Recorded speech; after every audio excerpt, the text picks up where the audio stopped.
Halo para rekan guru hebat semua. Pada video kali ini, saya, Kadek Dwi Febrianti, calon guru penggerak Angkatan 7 Kabupaten Bangli, hendak membagikan dokumentasi kegiatan berbagi pemahaman dan implementasi konsep-konsep inti dalam budaya positif di kelas sebagai aksi nyata modul 1.4. Kegiatan ini saya lakukan di instansi tempat saya bertugas, yaitu SMK Negeri 2 Kintamani, yang diikuti oleh 15 orang guru, para wakil kepala sekolah, serta Kepala SMK Negeri 2 Kintamani sebagai wujud pemahaman saya tentang modul 1.4, serta membagikan praktik nyata yang sudah saya lakukan untuk dapat memberikan gambaran serta inspirasi bagi para peserta kegiatan ini agar nantinya budaya positif dapat ditanamkan dan diaplikasikan di sekolah kami dengan lebih maksimal. Baiklah, mari kita simak bersama videonya. Selamat menyaksikan.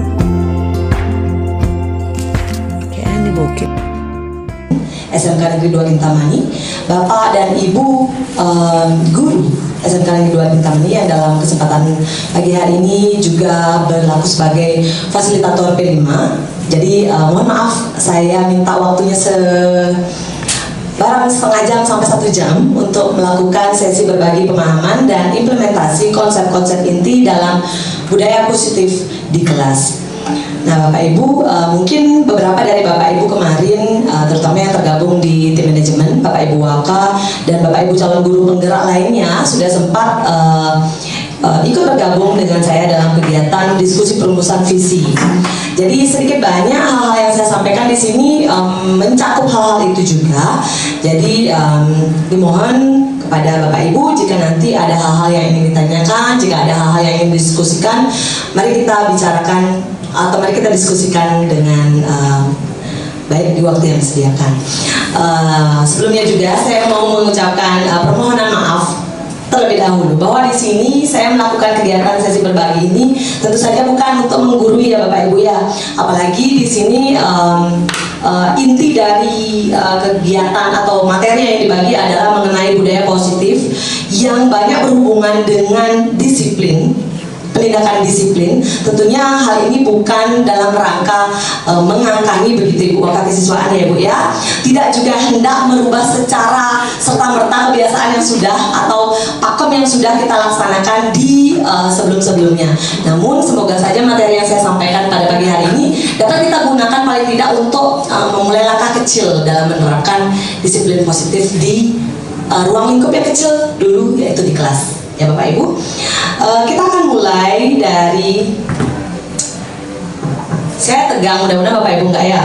Oke, jadi budaya positif, berbicara budaya positif itu terdiri dari beberapa konsep inti, yaitu yang pertama disiplin positif dan nilai kebajikan universal. Kemudian kita juga berbicara teori motivasi, hukuman dan penghargaan, kemudian keyakinan kelas, kebutuhan dasar manusia, 5 posisi kontrol, dan segitiga restitusi. Jadi mungkin istilah segitiga restitusi ini sudah sering sekali saya dengungkan di ruang guru ya. Bapak Ibu guru mungkin sudah mulai familiar mendengarnya. Tapi kita akan awali di sini kegiatan pagi ini dengan melihat filosofi pendidikan Ki Hajar Dewantara. Jadi Bapak Ibu tahu kan Bapak pendidikan kita ini, Bapak Ki Hajar Dewantara. Jadi beliau memiliki 3 konsep. Jadi saya ambil 3 konsep penting dari filosofi beliau, yaitu pertama, pendidikan itu hendaknya menghamba kepada siswa, kemudian pendidikan juga hendaknya memanusiakan manusia dan berbasis pada kodrat alam dan kodrat zaman dari siswa. Apa maksudnya? Menghamba kepada siswa dapat didefinisikan sebagai tindakan yang selalu menuntun, memberikan siswa kebebasan dan fungsi kita sebagai guru adalah untuk menuntun, memberitahu apabila mereka melewati jalan yang salah begitu. Kemudian memanusiakan manusia, di mana pendidikan hendaknya mengajarkan selain pengetahuan namun juga mengedepankan nilai-nilai moral dan sosial. Kemudian terakhir, kita juga harus mengedepankan kodrat alam dan kodrat zaman siswa kita, di mana siswa itu adalah manusia yang dibesarkan di lingkungan atau sosiokultural yang berbeda-beda, serta keterjamannya sebagai manusia yang hidup di era globalisasi yang berbeda dengan kita ya Bapak Ibu ya. Kita kan besarnya di era yang lahirnya di era yang belum begitu modern, sedangkan mereka baru lahir saja mereka sudah mengenal teknologi begitu. Jadi kita harus mengadaptasi itu. Nah kemudian Bapak Ibu, saya sudah men-share link Mentimeter di grup SMK. Bisa diklik linknya Bapak Ibu. Bisa di refresh Bapak Ibu.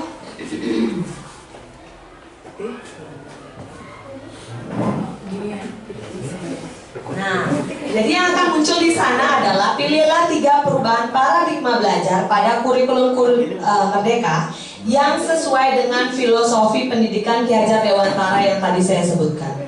Silakan Bapak Ibu pilih 3 ya Bapak Ibu. Ini kuis ya Bapak Ibu. Oke.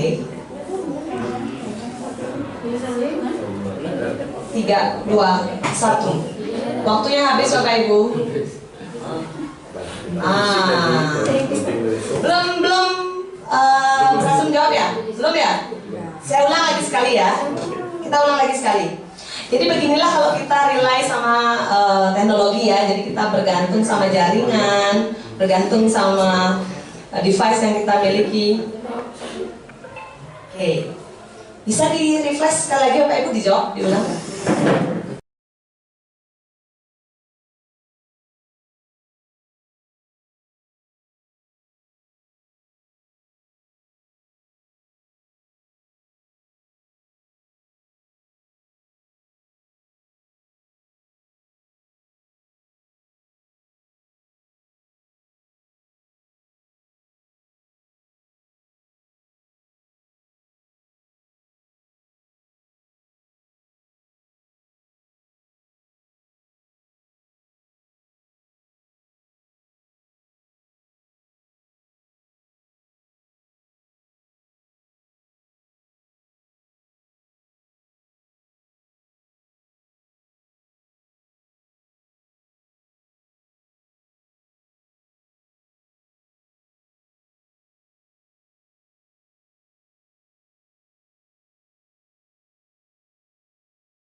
Baik Bapak Ibu.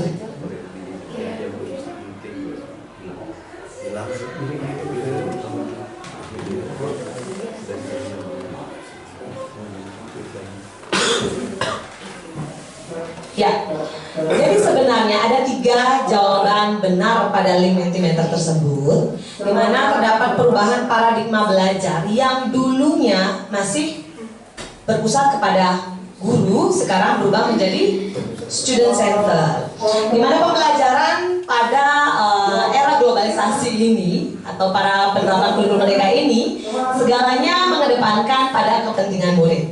Kemudian pembelajaran juga dibuat fleksibel. Bapak Ibu ingat kita sudah tidak memiliki KD lagi, tapi yang kita miliki adalah CP sekarang, di mana ruang lingkupnya itu sangat luas dan kita diberikan kebebasan untuk memilih materi mana yang menurut kita esensial dan materi mana yang menurut kita sesuai dengan konteks ataupun muatan lokal serta fokus pada materi esensial, relevan, dan mendalam. Kemudian yang terakhir adalah menitik beratkan pada pengembangan soft skill dan karakter siswa. Itu dilihat dalam penerapan profil pelajar Pancasila dalam kurikulum Merdeka. Ya. Kalau yang sekarang mudah-mudahan kita bisa. Coba dilihat lagi sekali Bapak Ibu.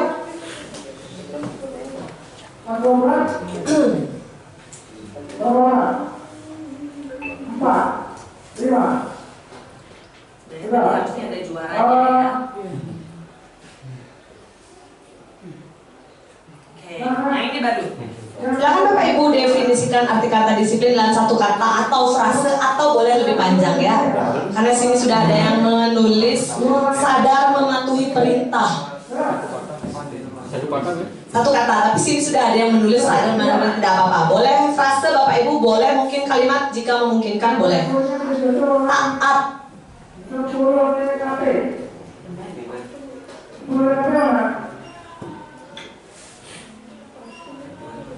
kepatuhan, patuh, taat, menepati, sadar, mematuhi perintah, kepatuhan, taat, menepati. Oke.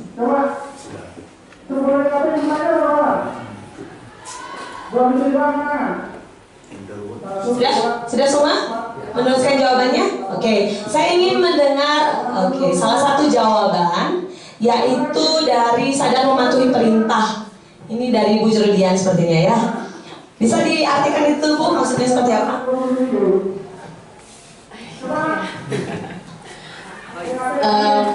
Sadar mematuhi perintah maksudnya dengan kesadaran mereka untuk berbuat disiplin. Saja. Ya, terima kasih Ibu. Kemudian satu lagi, tepat waktu. Saya tertarik dengan jawaban tepat waktu. Ya, Bapak Mang kemudian silakan Bapak. Terima kasih atas waktunya. Tepat waktu dalam arti luas di sini menaati sesuai dengan aturan, baik itu dari kehadiran, pelaksanaan maupun nanti evaluasi dan yang lainnya. Iya, Itu aja dari terima saya. kasih. Terima kasih. Ya, baik Bapak Ibu, terima kasih. Ya, itulah yang kita pahami sebagai kata disiplin, ya kan Bapak Ibu. Namun jika kita tilik lebih mendalam, kata disiplin itu memiliki makna yang lebih dalam. Kita akan mengerucutkannya menjadi disiplin positif.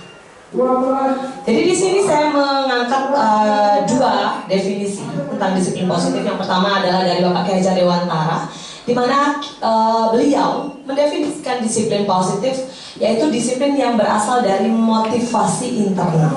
Sedangkan Diana Gosen, dia mendefinisikan disiplin positif sebagai cara kita mengontrol diri, bagaimana kita menguasai diri untuk memilih tindakan yang mengacu pada nilai-nilai yang kita hargai. Jadi ini kita lihat dari sudut pandang siswa ya Bapak Ibu ya. Kalau tadi kita bilang menaati, tepat waktu, rata-rata dari kata-kata itu merupakan motivasi yang sifatnya intrinsik atau ekstrinsik.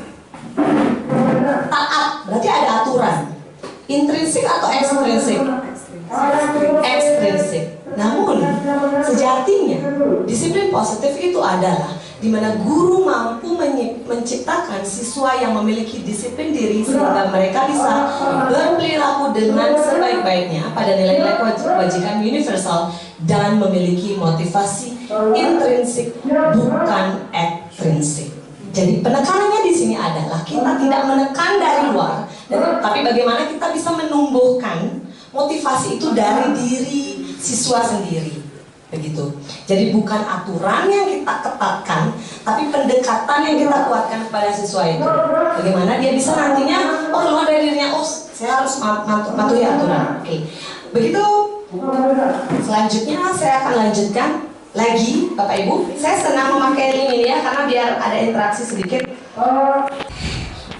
Sekarang saya ingin bertanya, apakah alasan Bapak Ibu hadir ke sekolah tepat waktu setiap hari? Di sana ada 3 pilihan jawaban. Apa alasannya? Coba di refresh linknya, di refresh. Kalau refresh dia akan muncul yang baru ya. Menurut Bapak Ibu, apakah alasan Bapak Ibu hadir ke sekolah tepat waktu setiap hari? Karena saya lihat tingkat disiplin Bapak Ibu guru di sini tuh cukup sangat baik ya Pak ya. Hitungannya sangat baik ya, karena saya pagi saja kadang jauh kalah dari teman-teman. Iya, oke. 25%, 14% oke menurun. Apakah sudah semua menjawab? Sudah. Ada 10, oke. Ada 10%, 9%, jadi ini menurut terus ya. 9% yang menjawab, 8% yang menjawab untuk menghindari ketidaknyamanan atau hukuman. Sedangkan 92% dari kita menyatakan bahwa kita hadir ke sekolah tepat waktu adalah untuk menjadi orang yang mereka inginkan dan menghargai diri sendiri dengan nilai-nilai yang mereka percaya. Sekarang saya tanya, apakah benar sudah begitu? Benar. Benar ya Bapak Ibu ya, saya yakin, saya punya keyakinan Bapak Ibu termasuk juga anak-anak di sini pasti memiliki motivasi internalnya sendiri. Kenapa Bapak Ibu hadir ke sekolah tepat waktu. Alasan saya menanyakan ini adalah maaf, ini karena bentuk kanvanya adalah bentuk video presentasi kemarin saya bikin, jadi harus presentnya agak oke. Jadi ketiga hal tadi itu adalah mengacu pada motivasi perilaku manusia. Jadi perilaku manusia itu didasarkan pada beberapa motivasi. Yang pertama, untuk menghindari ketidaknyamanan atau hukuman. Kemudian untuk mendapatkan imbalan atau penghargaan dari orang lain. Dan yang terakhir adalah untuk menjadi orang yang mereka inginkan dan nilai-nilai yang mereka percaya, untuk mengorganisasikan nilai-nilai yang mereka percaya. Dan Bapak Ibu, benar sekali Bapak Ibu sudah memiliki pandangan atau keyakinan yang sangat baik bahwa benar yang Bapak Ibu bukan karena menghindari hukuman, apalagi untuk mendapatkan pujian. Tentunya kedatangan Bapak Ibu pagi hari itu adalah untuk karena Bapak Ibu memiliki motivasi intrinsik. Maka dari itulah, berasal dari jawaban Bapak Ibu tadi itulah, saya di sini mencoret pilihan. Ibu Lode? Kalau saya kadang-kadang memberikan reward juga. Kalau hukuman gimana Bu? Meyakinkan. Dapat juga. Ya, biar adil ya. Ada hukuman, ada reward. Oke. Saya mau tanya ke Pak Guru Matematika. Pak Guru Matematikanya gimana? Kalau kebiasaan saya kalau tergantung dari siswanya. Kalau siswanya memang susah diberitahu ya dikasih, kadang-kadang dikasih hukuman, kadang-kadang disuruh mengerjakan soal ke depan ya. Kalau mengerjakan soal itu apakah itu bentuk hadiah Pak? Hukuman ya? Kecenderungannya lebih ke hukuman. Ya baik, terima kasih Bapak. Jadi dalam konteks ini, dalam konteks budaya positif, hukuman dan penghargaan itu tidak direkomendasikan lagi untuk diberikan kepada siswa. Hukuman dan penghargaan. Kalau teori stimulus respon reinforcement atau stimulus respons itu kan ada penguatan yang sifatnya positif itu berupa reward. Penguatan yang sifatnya negatif itu adalah hukuman, gitu ya. Namun dalam teori disiplin positif atau membangun budaya positif, sebaiknya hukuman dan penghargaan itu tidak diberikan. Namun adanya kita harus lebih menguatkan motivasi intrinsik siswa. Alasannya kenapa? Karena hukuman dan pujian itu bersifat jangka pendek. Jangka pendek artinya kenapa? Sekarang kita kasih dia pujian, sekarang kita kasih dia, oke kita bicara yang positif saja ya. Sekarang saya kasih dia pujian, dia senang. Besok tidak kita puji lagi, hilang senangnya. Terus motivasi belajarnya juga hilang. Sekarang dia oke, besok jadi nggak oke, kita nggak puji, besok juga tidak, besok sudah hilang motivasi belajarnya. Apalagi dalam bentuk hukuman, ya. Kemudian hukuman ataupun ujian dapat merenggangkan hubungan antara guru dengan siswa. Bagaimana maksudnya? Hukuman tentu saja dapat membuat siswa merasa sakit hati atau dendam atau jengkel. Di samping itu, pujian atau reward atau hadiah itu juga dapat membuat renggangan hubungan antara guru dan siswa. Ya, siswa-siswa lain yang tidak dipuji itu kadang juga merasa bahwa saya tidak dicintai oleh guru saya. Betul kan Bapak Ibu? Betul kan? Mungkin sedikit demi sedikit bisa kita rasain walaupun tidak sepenuhnya menyatu dengan hati nurani kita ya, tapi make sense ternyata gitu. Saya mau menghafalkan 25 kata dalam bahasa Inggris. Itu bukan karena dia pengen belajar, tapi ya karena akan mendapat pujian dari Miss Febri misalnya. Oh, saya bisa mengaplikasikan teorema Pythagoras. Oh, biar saya dapat bintang dari Pak Anita, ya kan? Kemudian mematikan kreativitas ini untuk hukuman tepatnya. Anak-anak yang hukum, cenderung dihukum, dia akan seringkali merasa trauma, akan menekan sedikit demi sedikit kreativitas mereka, rasa takut akan banyak ada dan selanjutnya akan tidak berani lagi berkreativitas. Kemudian tentunya menimbulkan rasa sakit seperti yang sudah kita ketahui Bapak Ibu. Nah, dalam rangka membangun motivasi intrinsik, saya tahu mungkin sebagian dari kita, saya pun di awal bilangnya meboye gitu loh.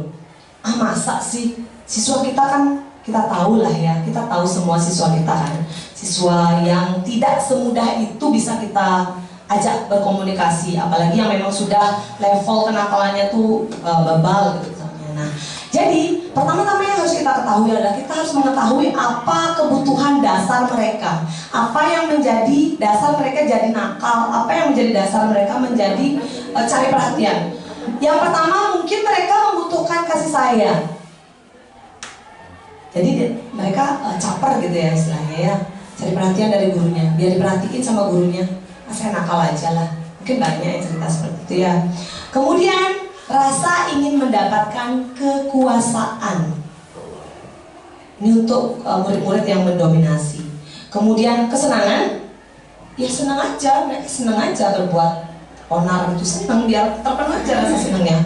Kebebasan, ya karena kita terlalu banyak memberikan kekangan sama mereka. Saya mau bebas, saya mau berontak. Kemudian yang terakhir, bertahan hidup. Mungkin mereka didiskriminasi di kelas.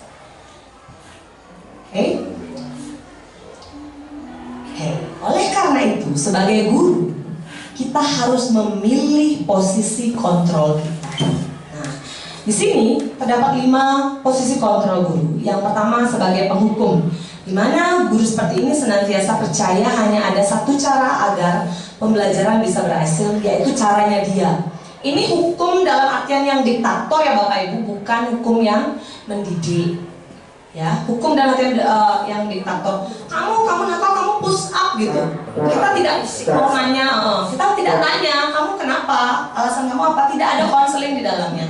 Itu artinya guru memposisikan dirinya sebagai penghukum. Kemudian pembuat merasa bersalah, membuat rasa bersalah dengan menggunakan keheningan dan membuat orang lain merasa tidak nyaman, bersalah atau rendah diri. Kamu tahu apa yang sudah kamu lakukan? Kamu tahu kamu sudah merugikan sekolah ini? Kamu tahu siapa saja yang sudah kamu buat bermasalah gara-gara kamu? Kamu tahu udah berapa kali orang tua kamu harus datang ke sekolah ini? Ya, membuat merasa bersalah. Teman ini, posisi sebagai teman ini memiliki 2 sisi. Sisi positifnya tentunya kita dapat menjalin hubungan baik. Namun posisi sebagai teman ini kadang-kala bisa menyebabkan siswa atau kita memiliki hubungan yang negatif, di mana siswa dapat mudah merasa kecewa karena dia merasa memiliki kita. Kayak kita punya teman, terus temannya berpaling, terus dia gampang kecewa, ujung-ujungnya ngambek, tak mau lagi bersikap baik. Kemudian selanjutnya adalah posisi sebagai pemantau. Guru selalu mengawasi segala tindak tanduk, segala hal yang dilakukan siswa dimintai pertanggungjawaban. Kamu ngapain? Datang jam segini. Kalau datang jam segini, harusnya kamu ngapain? Kalau kamu tidur di kelas, harusnya kamu ngapain? Dan satu posisi kontrol terakhir yaitu sebagai manajer. Guru berbuat sesuatu bersama dengan murid, mempersilahkan murid mempertanggungjawabkan perilakunya, mendukung murid agar dapat menemukan solusi atas permasalahannya sendiri. Tentu saja pilihan kita pasti jatuh pada posisi manajer, ya kan? Kalau kita merinci dari teori disiplin positif dari tadi, kita pasti kecenderungannya ke posisi manajer, walaupun mungkin belum bisa ideal kita aplikasikan. Apa yang disebut sebagai segitiga restitusi. Jadi kita tidak menghukum, tidak membuat siswa merasa bersalah. Saya agak ini juga sih mengatakan tidak buat siswa merasa bersalah, tidak juga membuat siswa jadi merasa kecewa, tapi kita terapkan segitiga restitusi. Segitiga restitusi ini adalah tahapan pendekatan demi dalam rangka memunculkan motivasi intrinsik siswa.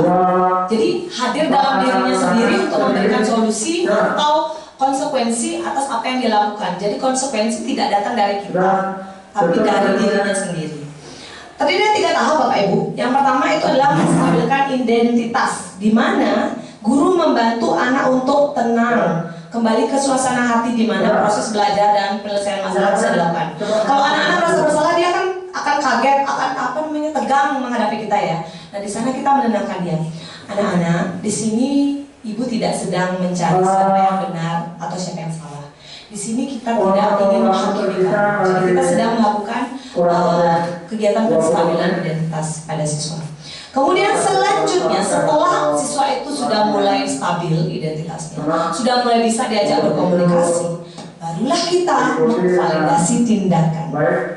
Di mana di sini kita memahami alasannya dan paham bahwa setiap orang pasti melakukan yang terbaik di waktu tertentu.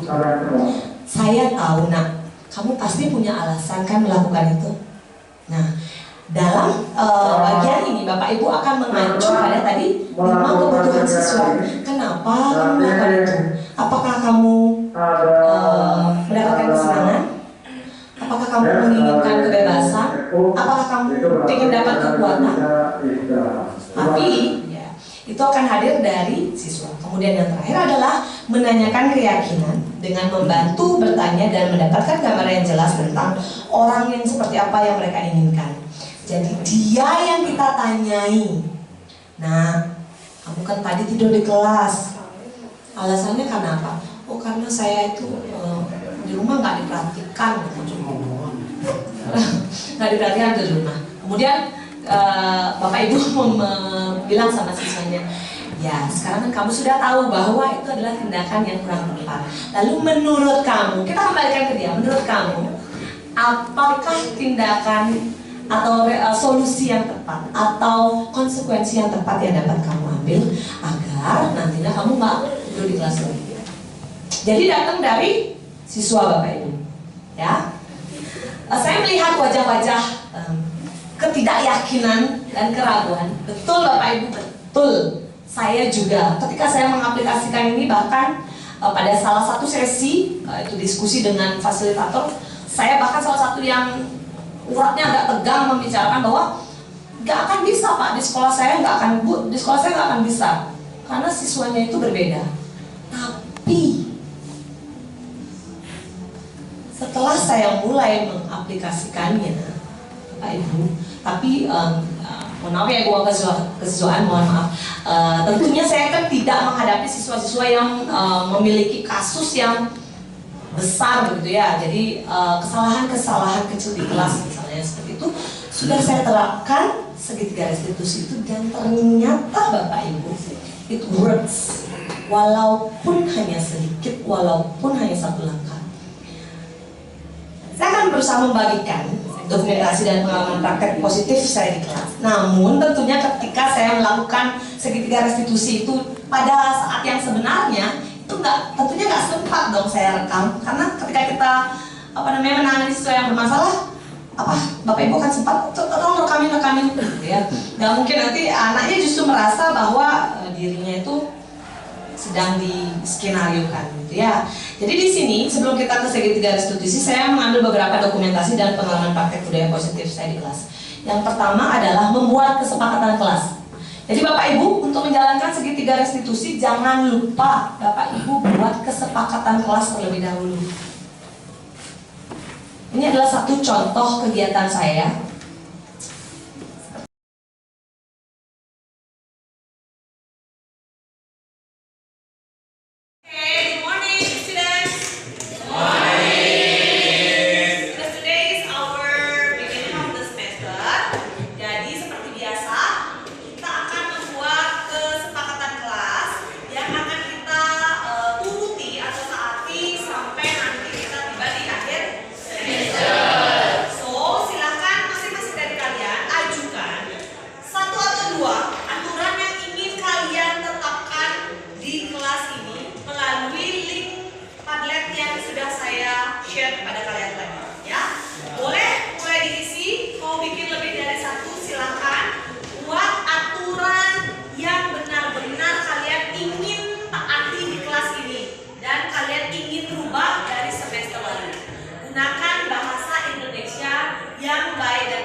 Jadi hasil kesepakatan kelas saya seperti ini.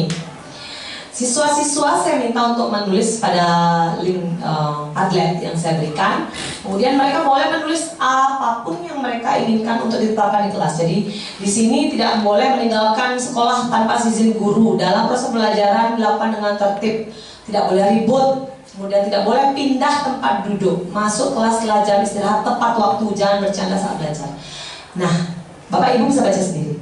Dari kesekian aturan yang diajukan tersebut, kemudian saya melakukan review atau kita tinjau ulang kembali peraturan tersebut. Kemudian kami menyepakati poin-poin mana yang nantinya kami patenkan. Kami itu dalam artian saya dan siswa ya, kami patenkan menjadi aturan yang ditetapkan di kelas tersebut. Ya Bapak Ibu ya, jadi ini kita tidak akan riuh nih, anak-anak kan sibuk mereka mengetik karena saya menggunakan link Padlet dan sangat mudah bisa di display. Mungkin kalau Bapak Ibu mau nanti tahu bagaimana caranya menggunakan Padlet ini, bisa kita saling berbagi nanti. Oke. Kemudian yang kedua adalah melakukan refleksi di awal semester. Yang saya pelajari dari modul budaya positif ini, yang sebelumnya belum saya lakukan adalah kegiatan reflektif. Kegiatan reflektif adalah kegiatan berkaca ya. Apa kita melihat kekurangan dan kelebihan yang kita lakukan selama pembelajaran sebelumnya, kemudian supaya bisa kita jadikan dasar untuk melakukan peningkatan atau improvement atau perbaikan atau penguatan apabila dibutuhkan. Oke.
Silakan kalian diisi dengan sejujur-jujurnya. Kenapa? Karena ini tidak mempengaruhi nilai dan kalian tidak perlu menuliskan nama kalian di sana. Oke. Jadi refleksi yang saya buat itu mencakup beberapa pertanyaan. Apakah guru menyampaikan materi dengan menarik? Apakah guru menguasai materi? Apakah guru memiliki kedekatan yang baik dengan siswa? Dan beberapa pertanyaan yang dijawab dengan secara essay dengan siswa ya, dapat diisi tanpa memilih gitu.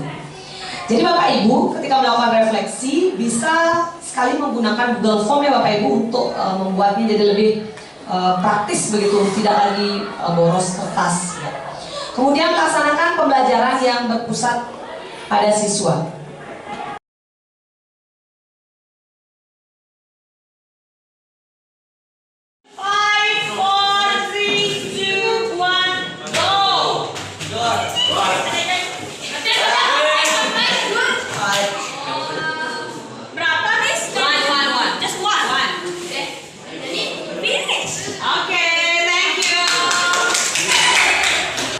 Ya Bapak Ibu, kita tahu ya siswa kita itu siswa SMK tidak bisa kita paksakan duduk di balik kursi mencatat dari awal sampai akhir ya, apalagi kan bahasa Inggris itu kan hafalan basicnya. Jadi saya banyak melibatkan game, permainan dalam pembelajaran. Saya juga banyak melibatkan aktivitas fisik di kelas karena kebetulan juga kita belajar sampai jam siang. Jadi hal itu membuat siswa lebih enjoy.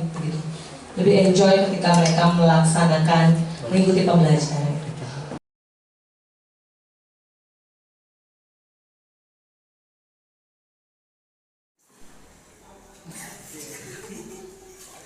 Good morning. Morning. How are you today? I'm fine. Thank you.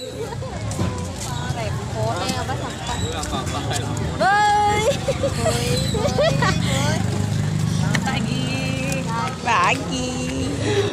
Demikian. Oke, iya hilang dulu. Nggak apa-apa ya Pak. Oke, ini yang terakhir Bapak Ibu, segitiga restitusi. Gongnya dari kegiatan kita pada pagi hari ini. Menerapkan segitiga restitusi. Ini adalah simulasinya ya Bapak Ibu. Jadi saya meminta salah satu siswa untuk memerankan peran sebagai siswa yang bermasalah.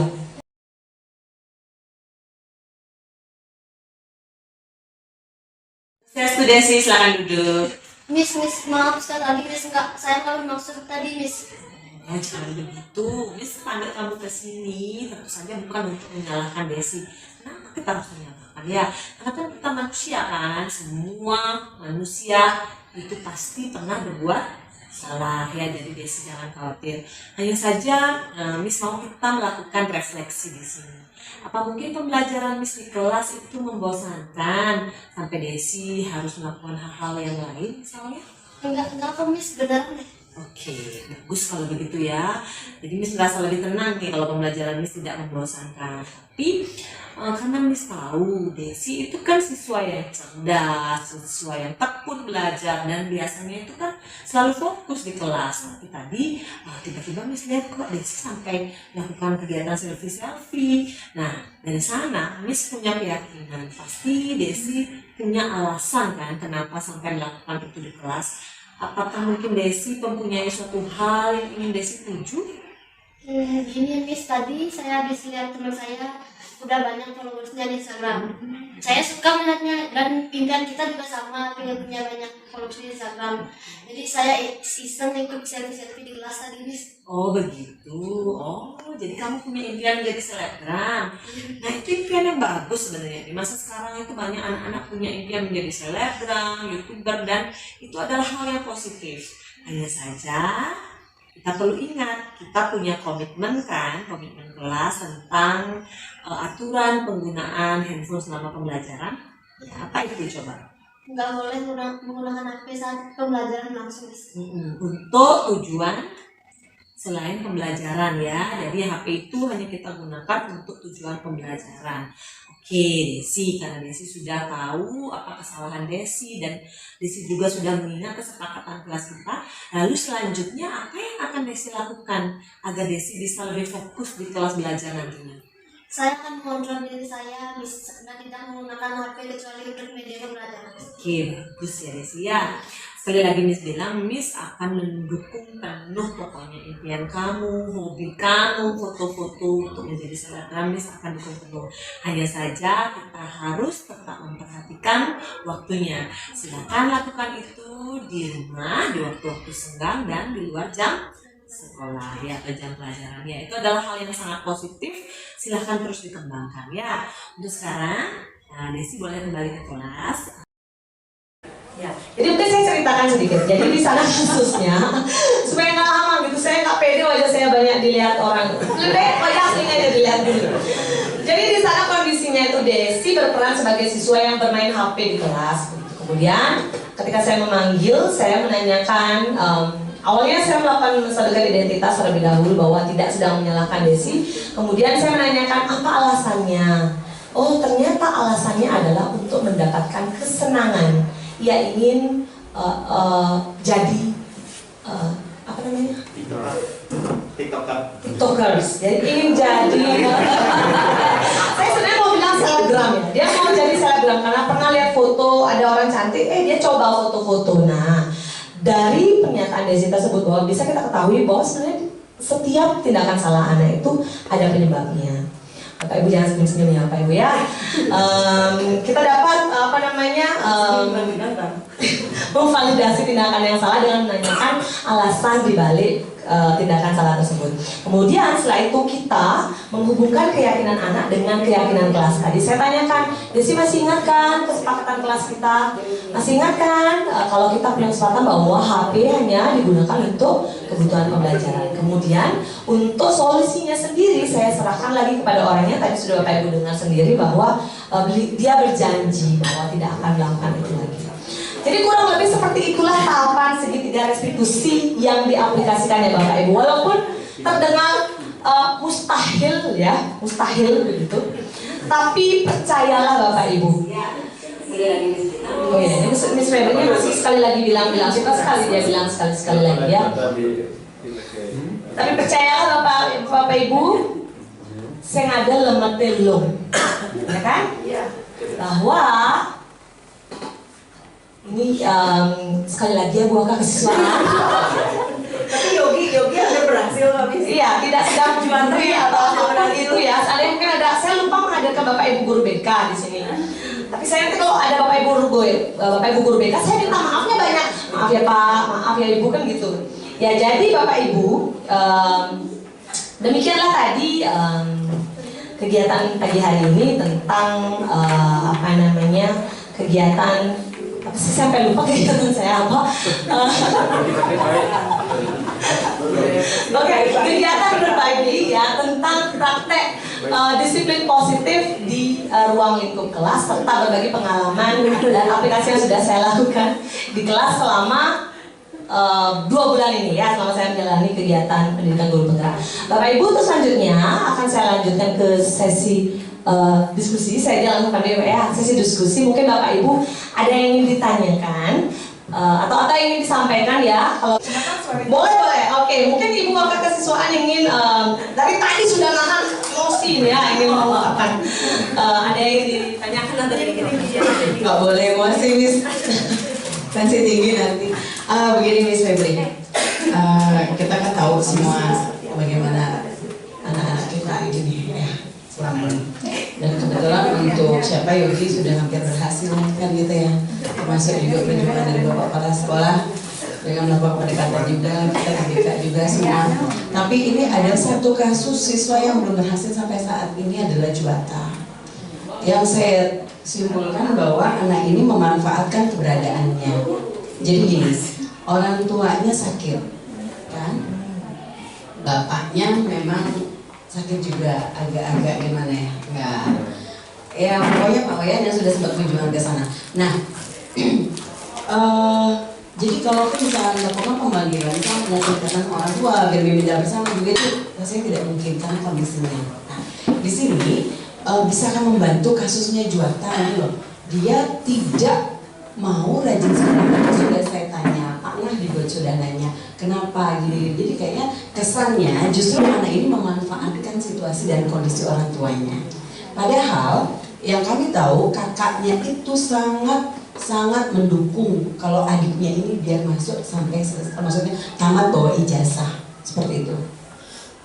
Terima kasih. Jadi sebenarnya pertanyaan ini juga agak sulit saya jawab ya. Pertama karena saya tidak berkecimpung juga, saya tidak menghadapi Juwata secara langsung karena saya mengajarnya ketika daring dulu. Jadi secara personal saya tidak mengenalnya gitu karena secara daring. Kemudian di kelas 12 kebetulan diampu oleh Ibu Febri. Baik, terima kasih Bu Wakil Kesiswaan. Sejatinya penerapan segitiga restitusi ini memang tidak bisa serta-merta kita aplikasikan kepada semua anak dengan kasus atau tingkat kesalahan yang berbeda, levelnya itu berbeda-beda begitu. Namun untuk kasus Juwata, apabila memang sudah dicoba, apakah sudah ketiga tahapan segitiga restitusi ini pernah diaplikasikan kepada Juwata? Kalau memang belum, bagaimana kalau kita coba? Ya, bagaimana kalau kita coba melalui Ibu Wakil Kesiswaan dan BK ya? Ibu Wakil Kesiswaan. Kalau bisa, mari kita coba. Ya, mari kita coba bersama-sama ya Bapak Ibu ya. Jadi mungkin saya akan melakukan juga pendekatan personal kepada Juwata, begitu.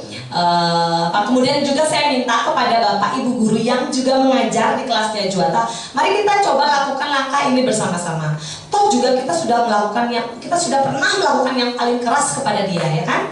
Sekarang kita coba yang lembut. Kita coba terapkan segitiga restitusi seperti yang sudah saya terangkan tadi.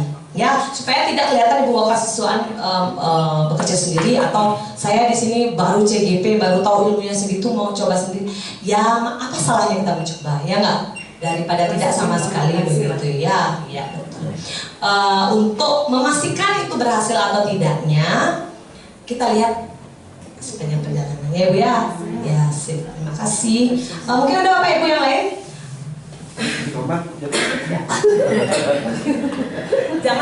Jangan tambahkan Kak.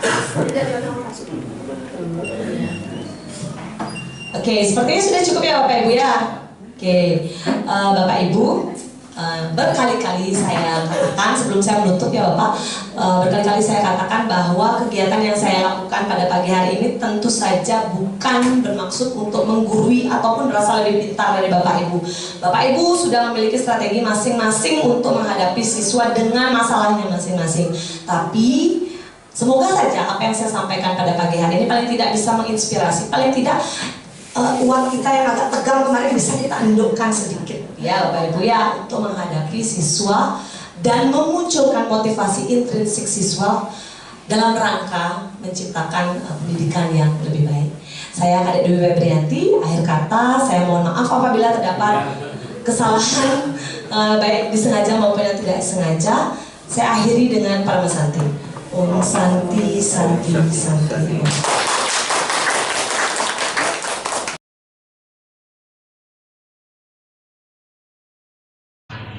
Om Swastiastu. Terima kasih Ibu Febri dalam hal ini sebagai calon penggerak sudah melaksanakan kegiatan berbagi praktek baik di sekolah kita SMK Negeri 2 Kintamani. Tentunya dalam kesempatan ini juga kami memberikan terima kasih yang setinggi-tingginya, mengucapkan terima kasih yang setinggi-tingginya pada pemerintah, dalam hal ini Kementerian Pendidikan dan Kebudayaan, Riset dan Teknologi, telah menjalankan, mengadakan guru penggerak di SMK, sehingga pada saat ini kita punya 1 orang guru di SMK Negeri 2 Kintamani untuk mengikuti program guru penggerak. Semoga ke depan, karena masih banyak teman-teman yang berkeinginan dan motivasi untuk menjadi guru penggerak dan diberi kesempatan untuk hal itu. Pada saat ini, pada saat kemarin dilaksanakan berbagi praktek baik oleh calon guru penggerak, dan berharap sekali bahwa guru penggerak itu akan menjadi pionir nantinya, pionir untuk merubah ekosistem pendidikan, terutama di satuan pendidikan, sehingga ke depan pendidikan di satuan pendidikan, di setiap satuan pendidikan, begitu juga pendidikan di tanah air kita akan semakin baik. Bisa saya gambarkan, ilustrasikan, saya feedback ketika saya menjadi siswa pada di zaman yang tidak enak kemarin, tahun-tahun kemarin itu, bahwa disiplin itu identik dengan tegas, dalam tanda kutip. Tegas dalam hal ini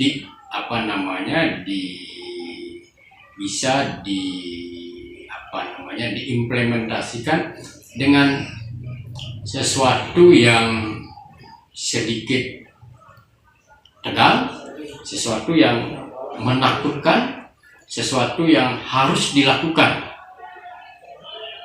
Itu adalah pendidikan disiplin atau penerapan disiplin yang diberikan ketika saya dan mungkin teman-teman seusia saya menjadi siswa. Tetapi tidak saja kita diberikan punishment ketika kita melakukan sesuatu, tetapi juga kita diberikan reward apabila kita berprestasi dan memiliki potensi-potensi yang bisa kita kembangkan. Nah, pembinaan disiplin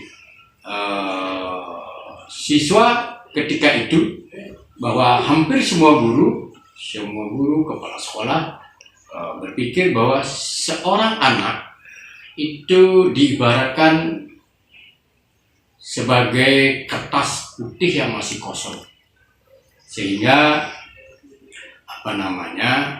guru dalam hal ini akan memiliki pemikiran bahwa siswa akan diarahkan kemana, siswa akan dituntun kemana? Karena siswa dianggap adalah sebagai kertas putih. Akan tetapi pemikiran-pemikiran itu mungkin menjadi polemik, mungkin menjadi bantahan beberapa ahli, beberapa masyarakat, bahwa siswa bukanlah kertas putih, tetapi siswa adalah memiliki potensi masing-masing, memiliki kemampuan masing-masing, memiliki keinginan masing-masing, sehingga kita tidak bisa mengatakan bahwa siswa itu sebagai kertas putih. Tugas guru ketika siswa dikategorikan memiliki potensi masing-masing adalah tugas guru adalah sebagai penuntun, pembina, dan lain sebagainya. Kemudian berikutnya, berpedoman pada pendapat atau pemikiran dari Bapak Pendidikan kita Ki Hajar Dewantara yang menyatakan bahwa fungsi guru adalah sebagai penuntun, di mana dalam hal ini siswa adalah sebagai anak yang memiliki potensi masing-masing, sehingga disebutkan di sana tidak guru menghamba kepada siswa. Berikutnya, pemikiran beliau juga kita harus memanusiakan manusia. Kemudian berikutnya mengikuti kodrat alam dan kodrat zaman. Artinya dari pemikiran itu bisa kami petik, menurut pandangan saya adalah bahwa kita sebagai pendidik bertugas menuntun siswa agar menemukan potensi mereka sehingga bisa menjadi manusia seutuhnya, selamat dan bahagia. Sekali lagi, selamat dan bahagia. Kenapa bahagia? Karena apabila kita hidup selaras dengan jiwa, dengan bakat dan potensi, maka kita akan senang dan bahagia. Berikutnya bisa saya sampaikan di sini bahwa pendekatan segitiga restitusi yang menekankan pada pendekatan untuk menumbuhkan disiplin positif, seperti apa yang disampaikan ketika berbagi praktek baik kemarin oleh calon guru penggerak kami, yaitu untuk menumbuhkan motivasi intrinstiknya, kesadaran yang tumbuh dari dalam siswa itu sendiri, bukan karena tekanan, bukan karena arahan guru dan sebagainya. Tentunya apa yang dilakukan oleh calon guru penggerak kami adalah dalam berbagai praktek baik kepada Bapak Ibu guru di lingkungan sekolah kami SMK Negeri 2 Kintamani, segitiga restitusi mau tidak mau, disadari tidak disadari harus kita lakukan, karena ini akan menggeser mindset kita dari penegakan disiplin dengan pola lama, yaitu dengan penegakan disiplin ekstrinsik menjadi penegakan disiplin yang bersifat intrinsik. Sangat berharap berbagi praktek baik dalam segala hal, dalam berbagai kesempatan selalu bisa dilakukan. Terima kasih yang saya sampaikan, dan tentu sekali lagi kami berharap ada calon guru penggerak dan guru penggerak yang tumbuh lagi di SMK Negeri 2 Kintamani. Terima kasih. Om Santi Santi Santi Om.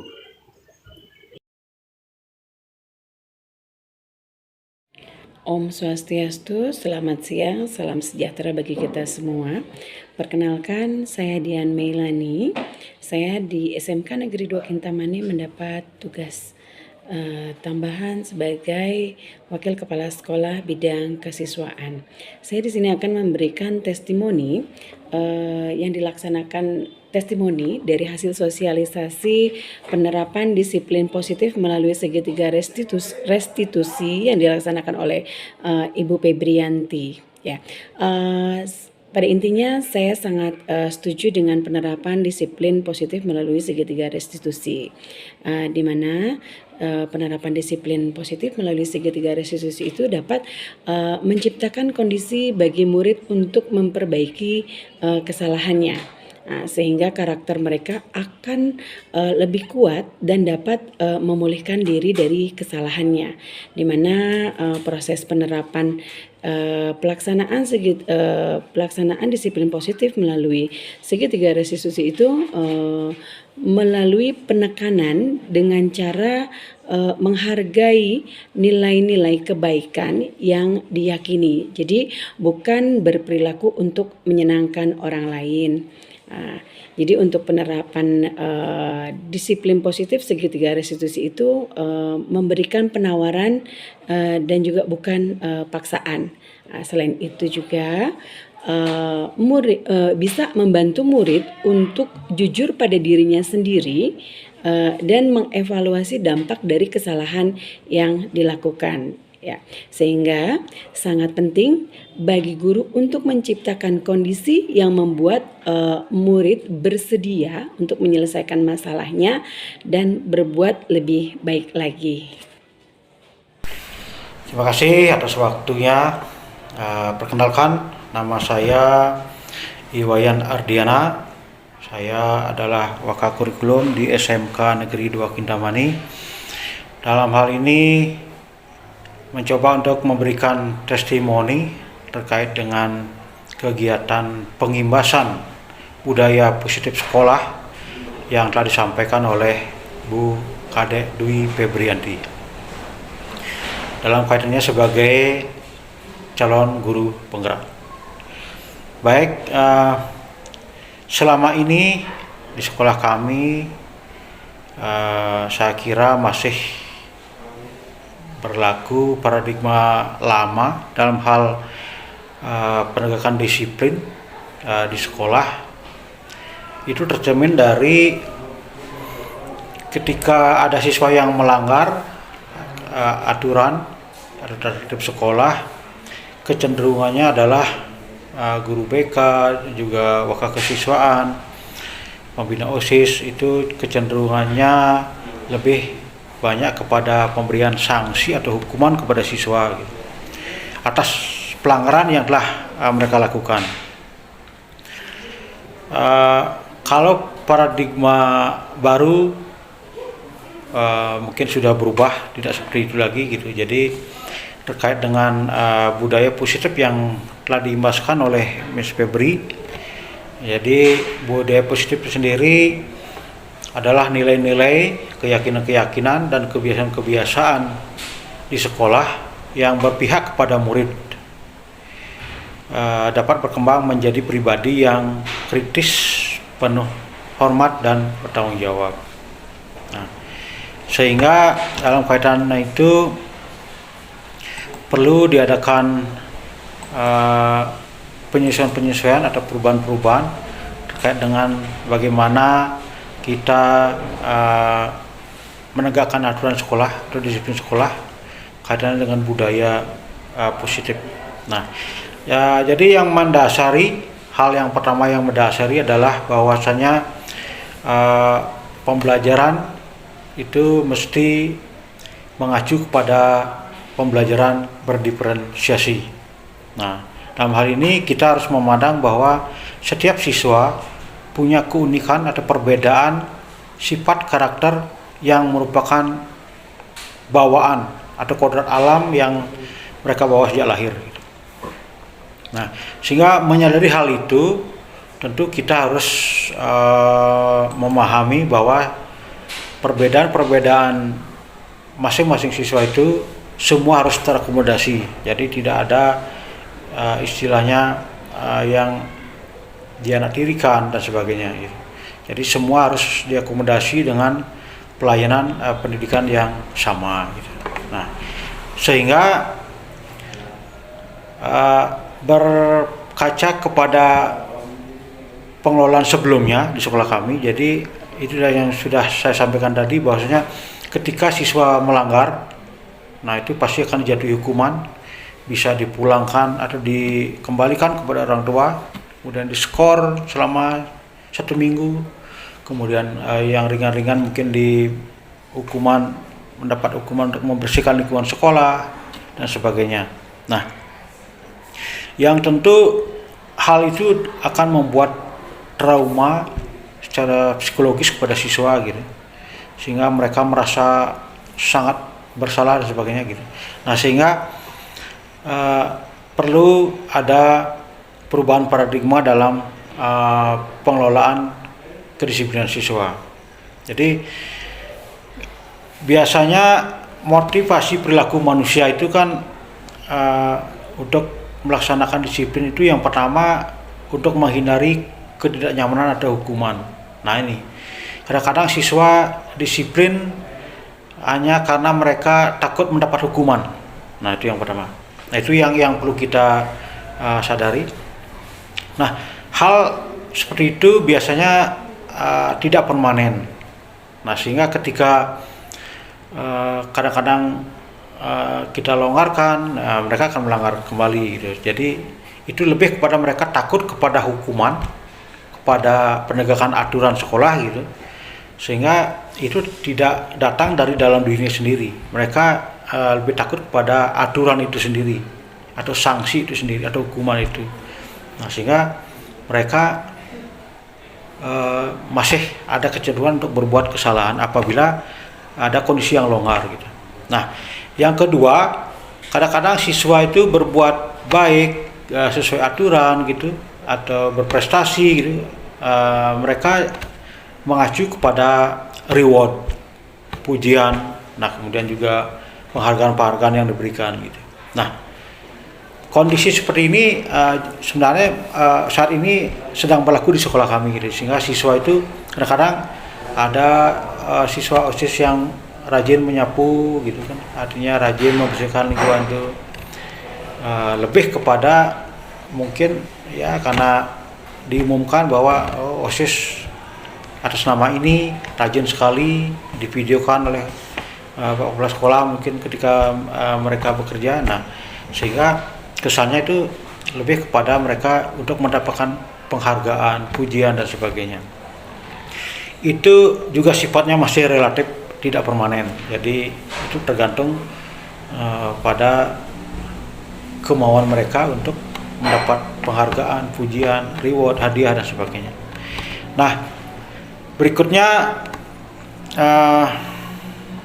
yang ketiga adalah untuk menjadi orang yang mereka inginkan dan menghargai diri sendiri dengan nilai-nilai yang mereka percaya. Nah, ini yang sebenarnya yang baik, artinya yang positif gitu. Jadi mereka itu berbuat sesuatu itu memang datang dari dalam diri, secara intrinsik, bukan dari ekstrinsik atau dari luar gitu. Karena tumbuh dari kesadaran dari dirinya sendiri, dari alam bawah sadarnya, sehingga mereka melakukan sesuatu perbuatan baik atau melakukan budaya positif di sekolah itu tidak dengan terpaksa, tidak ada unsur ingin dipuji, tidak karena takut akan hukuman atau penegakan aturan gitu. Jadi itu sudah memang timbul dari kesadaran dari dalam bawah sadarnya sendiri gitu. Nah, sehingga itulah yang sebenarnya paling baik. Nah, sehingga untuk mengatasi hal itu solusinya adalah segitiga restitusi. Nah, seperti apa yang telah diimbaskan oleh Miss Febri. Jadi segitiga restitusi dimaksudkan adalah proses menciptakan kondisi bagi murid untuk memperbaiki kesalahan mereka sehingga mereka bisa kembali kepada kelompok mereka dengan karakter yang lebih kuat. Nah, sehingga dengan restitusi ini menciptakan kondisi murid untuk memperbaiki kesalahannya mereka dengan kesadaran mereka. Nah, sehingga ditawarkan opsi-opsi kepada mereka. Nah, dikuatkan karakternya gitu, sehingga mereka memang muncul kemauan untuk berubah dari kesadaran sendiri. Nah, jadi bukan cenderung pada takut pada hukuman. Jadi mungkin inilah paradigma baru dalam pengelolaan kedisiplinan siswa, utamanya penerapan budaya positif di sekolah, sehingga siswa kita itu ke depannya tidak mengalami trauma, tidak mengalami rasa sakit secara psikologis gitu, sehingga pendekatan yang mestinya kita lakukan ke depan itu tidak lagi menggunakan pola-pola paradigma lama gitu, sehingga kita mencoba mulai sekarang kita akan menggagas untuk menerapkan budaya positif itu dengan segitiga restitusi ini, sehingga harapannya nanti ke depan kesadaran siswa akan kedisiplinan mereka itu muncul dari dalam diri mereka sendiri secara intrinsik, ada yang muncul dari alam bawah sadar mereka, sehingga karakter mereka itu betul-betul terbentuk memang dari diri sendiri, bukan dari paksaan dari faktor eksternal. Nah, sehingga nanti harapannya siswa itu betul-betul membangun dirinya sendiri dan bisa berkolaborasi dengan kelompoknya. Saya kira itu testimoni yang bisa saya sampaikan terkait dengan hasil pengimbasan penerapan budaya positif di sekolah dengan menggunakan paradigma baru. Nah, sehingga harapannya sekolah kita secara bertahap mulai sekarang kita akan mulai berbenah menggunakan paradigma baru, sehingga memang siswa kita itu karakternya memang bisa berubah baik, semakin baik, dan itu bersifat permanen. Saya kira itu. Jadi selamat kepada Bu Kadek Dwi Febrianti atas pelaksanaan pengimbasan ini. Saya selaku pribadi mengucapkan terima kasih karena saya mendapatkan banyak ilmu, mendapatkan banyak wawasan, juga pengalaman-pengalaman dari apa yang diimbaskan gitu, sehingga kedepannya mari kita bersama-sama membangun sekolah ini menjadi lebih baik. Oke, terima kasih Bu Febri, semangat, tetap semangat, silakan tetap berjuang, semoga sukses. Terima kasih. Om Santi Om. Baiklah para rekan guru hebat, demikian tadi sudah kita saksikan bersama video kegiatan berbagi pemahaman dan implementasi konsep-konsep inti dalam budaya positif di kelas sebagai aksi nyata modul 1.4. Semoga kegiatan yang telah saya lakukan tersebut dapat menginspirasi para guru hebat untuk memulai langkah awal menerapkan disiplin positif, baik dalam lingkup kecil yaitu di dalam kelas maupun pada lingkup yang lebih besar yaitu kepada seluruh warga sekolah. Akhir kata, saya memohon maaf apabila terdapat kesalahan kata baik yang disengaja maupun yang tidak disengaja. Terima kasih telah menyaksikan video ini hingga akhir. Tetap semangat, salam guru penggerak.